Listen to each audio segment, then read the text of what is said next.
Good morning, it's the 20th of April 2025, Easter Sunday morning. It's about 11 a.m.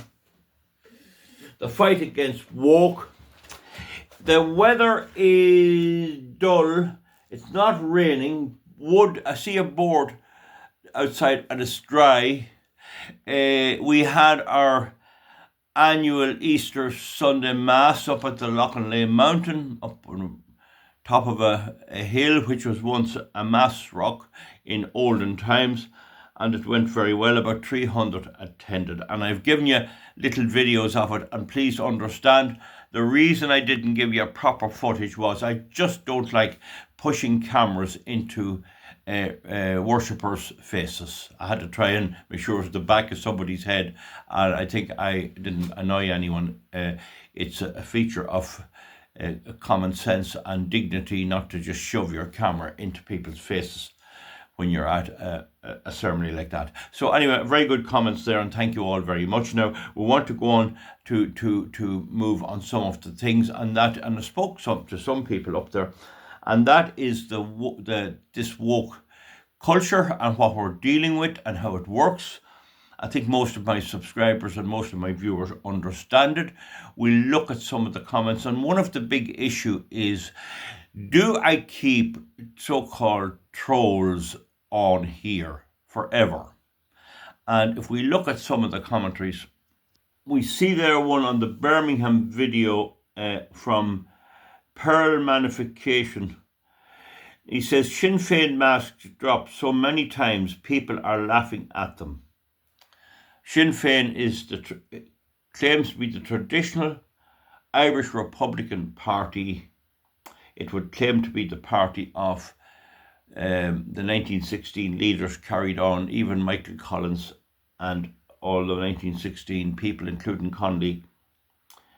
But the point is, most of my critics are strong Sinn Féin supporters. And I was on other discussion forum, or whatever you call it, and yes, the Sinn Féin has a crowd of lowlifes. Not to say that all Sinn Féin supporters are like that, but they have about 8 or 9% of lowlifes, drug abusers, but nasty, very, very nasty people. And the question is, should they be here? But the thing about Sinn Féin is, they're doing well in the polls, but are they ever going to be in government? Many people say they need to be in government because when they get into government, they'll make such a mess of things that nobody will ever vote for them again. The problem is they could do an awful lot of damage in that period. I would see them in government like the American Democratic Party. But the problem with this is that Fine Gael and Fianna Fáil are every bit as bad.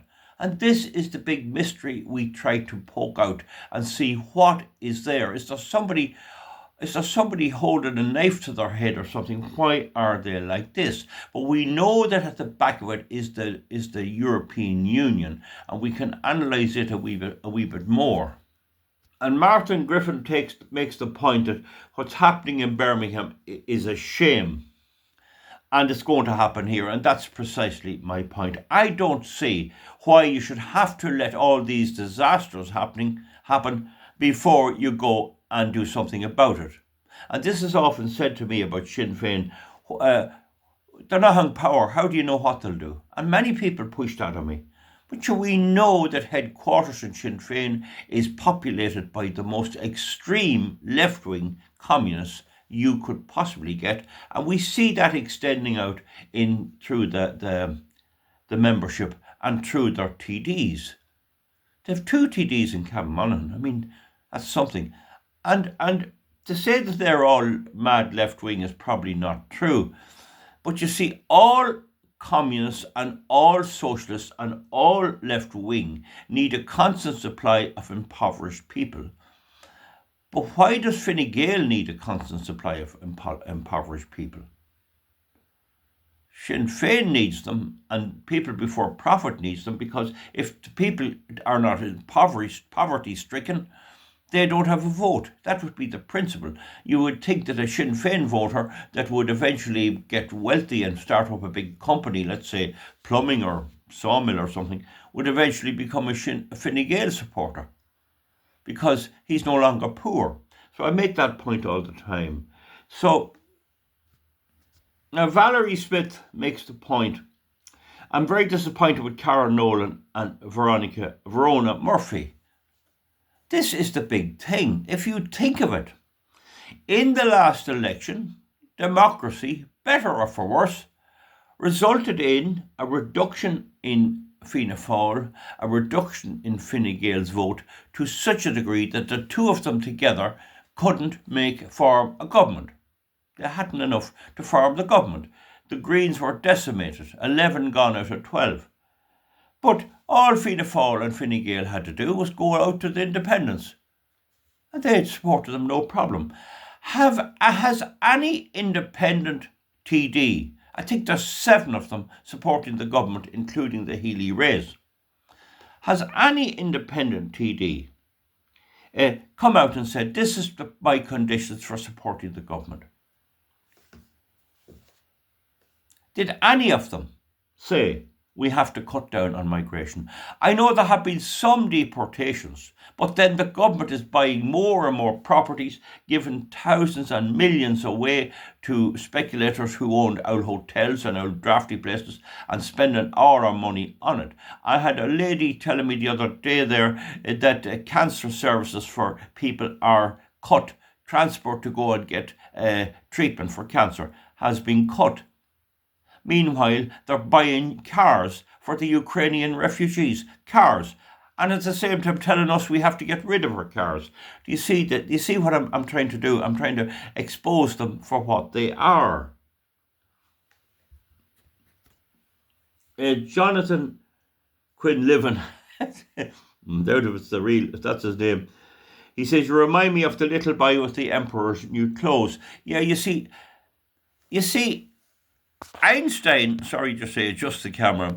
Einstein once said, 10,000 people can prove that I am right in my theory, but it only takes one to prove I'm wrong in my theory.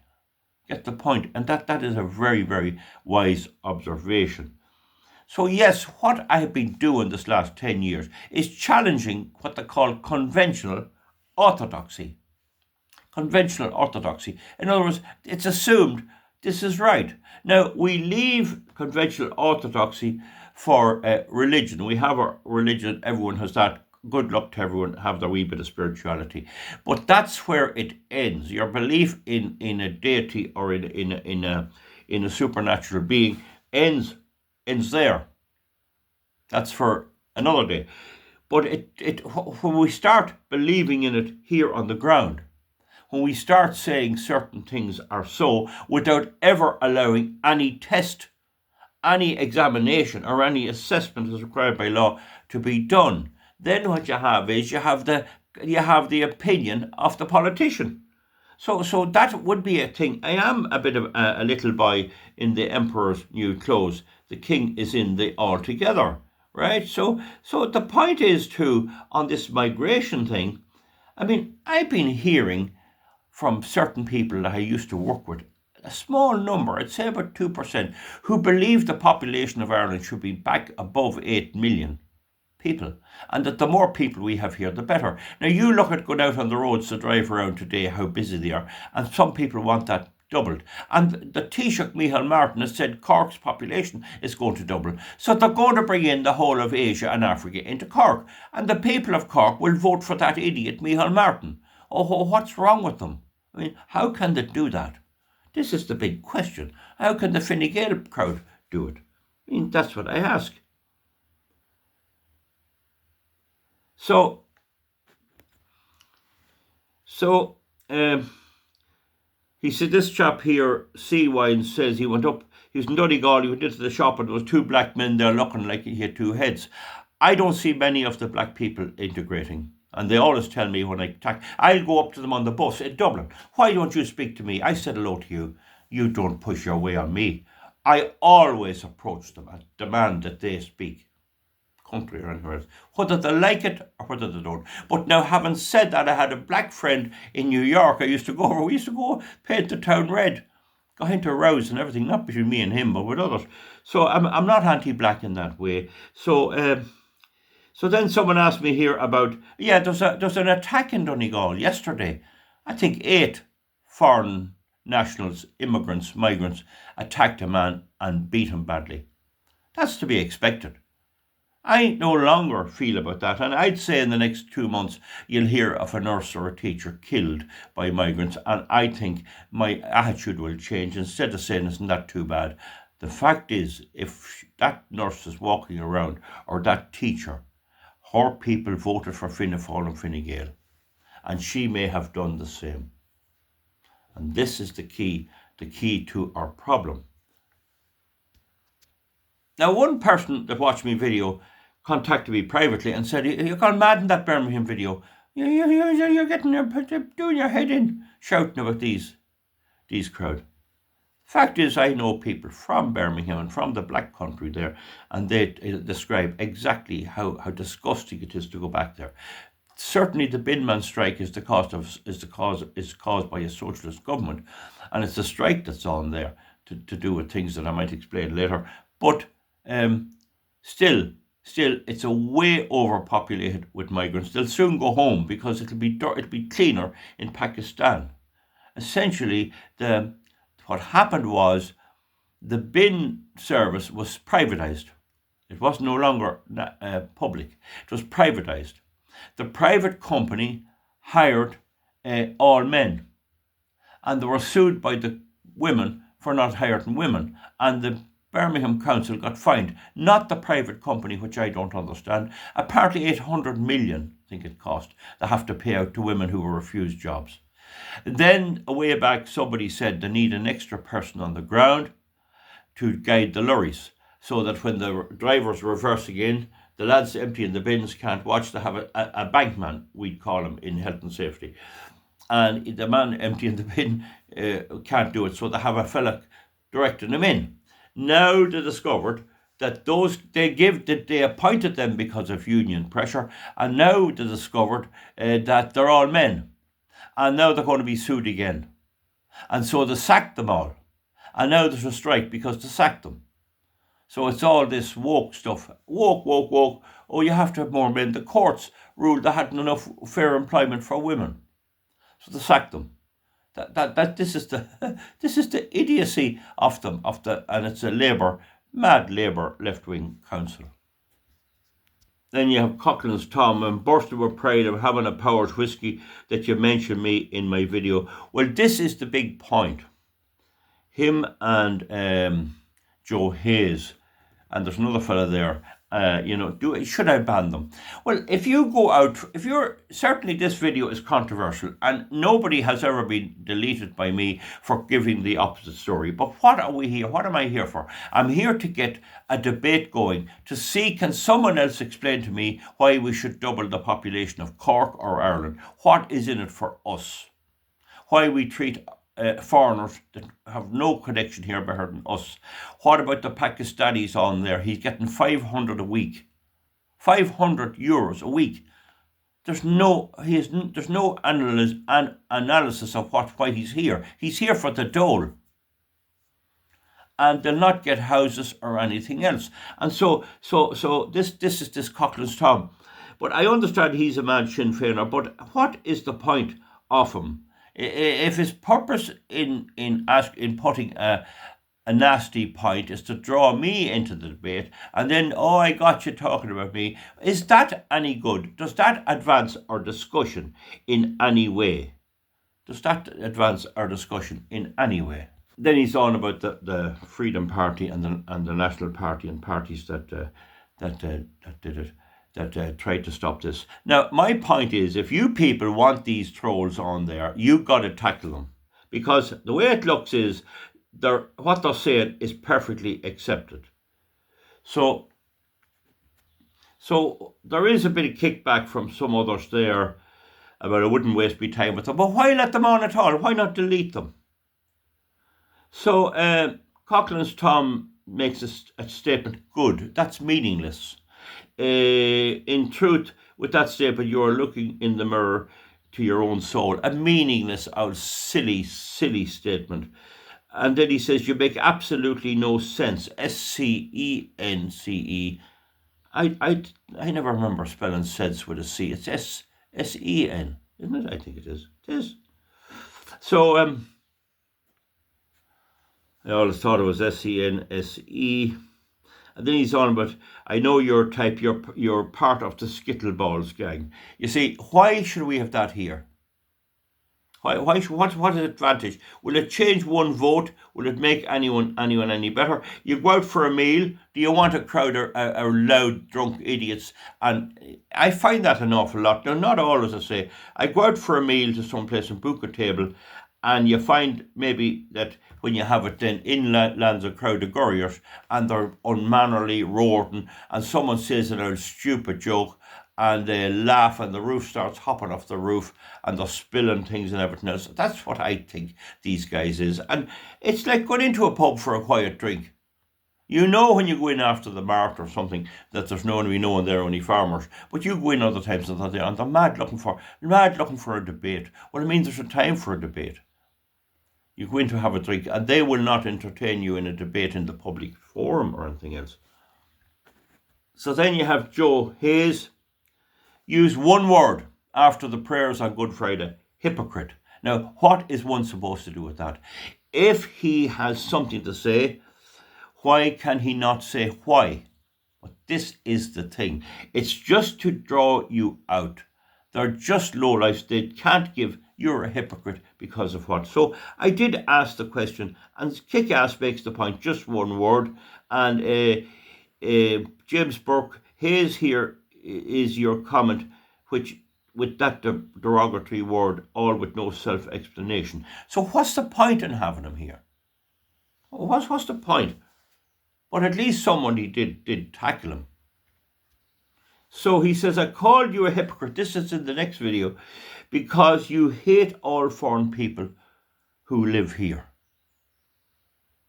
I hate all foreign people. Huh? There is a totally ungrounded accusation. And how do you fix someone like that? Is there any point? Wouldn't you better off not trying to reason with him and let him hump off? I hate all foreign people. That would include all foreign people. That would include people who married Irish people from Italy, Spain, France. That would include the ladies in the hospital who's from Spain, maybe a medic who I know. That would include the people up at the Mass this morning for Easter Sunday. There were people from, I'd say, Poland or Lithuania, anyway, Eastern European, Poland, I say. There were about 12 from Poland at that Mass. So I hate them as well.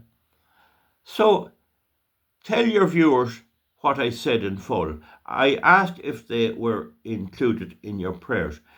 Well, I didn't see, that's the first I've seen that. The word he wrote was hypocrite, So the point he's making there is that Christianity requires you to love everybody. But don't forget, Christ drove the money changers out of the temple. He said, if you have 2 coats, give it to the person who has none. He did not say, if you have 1 coat, give it to the person who has none. Nor did he define who your neighbour is. These neighbours have their own country. They have their own way of governing it. They're at different stages of development. What we did in Ireland, we had to fight hard to get our independence. They can fight hard to get theirs. The communists, whom I presume Joe Hayes is sympathetic to,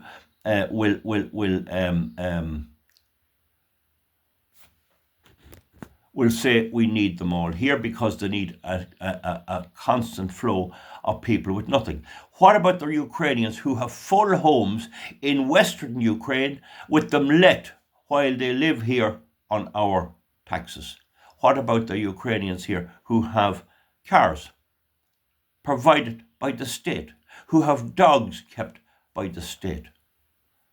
What about that? Nowhere in any of the Christian teachings does it attack the nationalist or the idea of the nation state. It was nation states that caused the Second World War with Hitler's nationalism, and it was the same that beat them. It was the nation state of America that beat Hitler with the Russians. You can be sure that Joe Hayes doesn't bring any of them home with him. He has none of them living with him.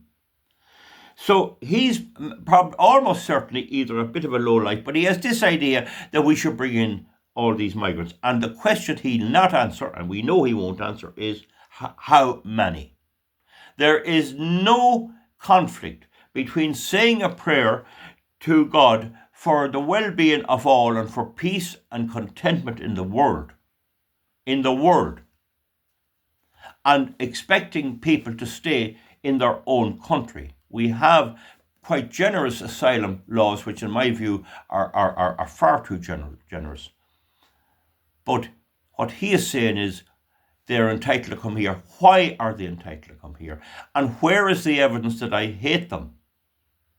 If I have hate, it's for the people that do it. In all fairness, if the Afghan is getting 500 a month, while the Irish are living on 220 or 30 on the non-contributory pension, you can't really blame him maybe for coming here. He's just coming.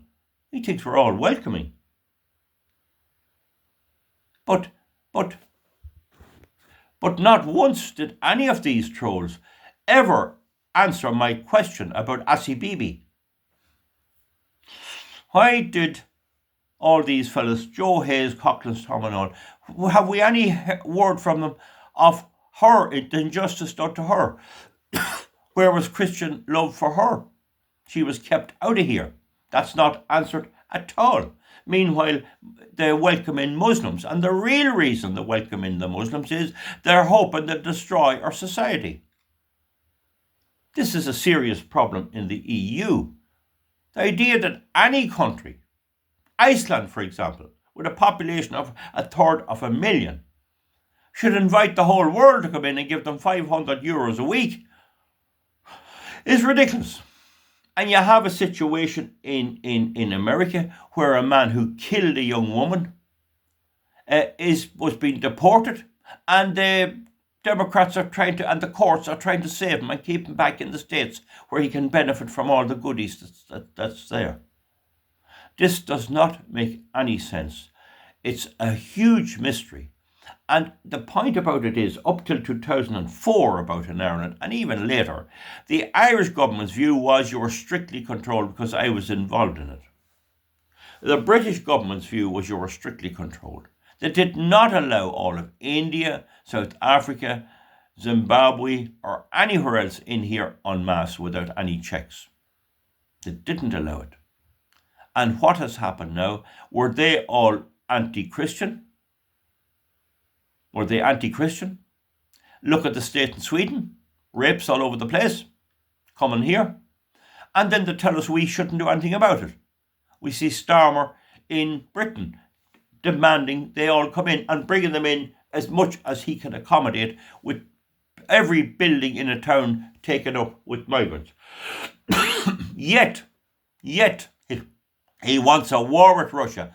And he wants the native British people to fight the war, because there's no way the British Muslims, the British Hindus, or the African men is going to fight Russia.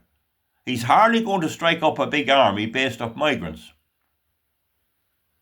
So he's asking what is ridiculous, and he's asking it with only 1/3 of the votes of the British people who voted. That's not the ones who didn't vote. Probably 1/6 of those, maybe a bit, 1/5 of those who of the population. So this issue is where we are on the big divide. And now we have the situation in Europe, and I think I might do a second video on this, not to have it too long, where it's really coming to a head. And what's bugging these fellas is that we're winning. We are winning. My side is winning slowly. And they're now realising that Sinn Féin will probably never get power. I can't see them getting power. And we're looking at Fine Gael and Fianna Fáil for the rest of our lives, with a few stragglers. And when we vote for